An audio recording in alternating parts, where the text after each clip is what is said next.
Well, it's officially fall, so I decided I'm going to talk about something that's bothering me. So you know the phrase, you better be there or be square, right?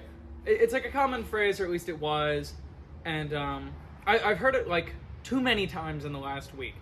The phrase itself doesn't bother me. It bothers me how people use it, because the way it's meant to be used is to encourage you to be there, right? And I mean, it still is used that way, because if you're going to be there, you're going to be cool, you're going to be in with the right people, you know, that you're probably at like a cool party, you know, it is good to be there. That is what you should want to do, rather than be square, which is to be, you know, lame, you're average, you know, you don't want to be square, you're nerd if you're square, so you want to be there, because you don't want to be square.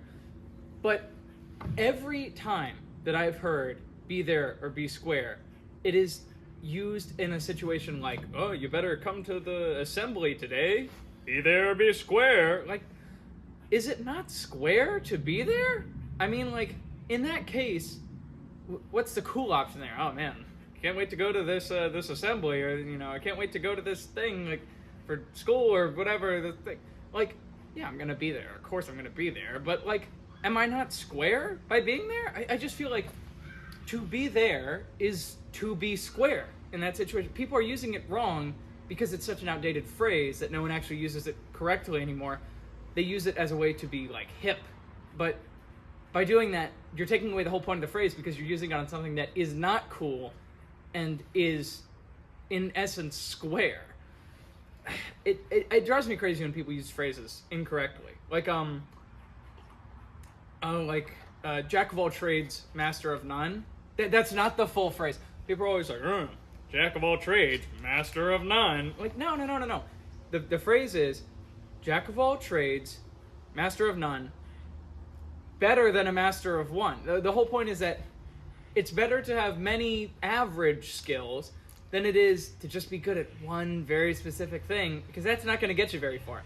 But people always use it as a way to dismiss people who are pretty good at a lot of things and never, like, people want to feel, I understand why people use it in this way, because people want to feel proud of like their one accomplishment, but it's like, well, if you actually think about it, it probably is better to be good at a lot of things, you know, just relatively good, than specialize in that one thing. And that's why the phrase makes sense, but people don't use it that way, and so now the connotation for it is that it's bad to be a master of, you know.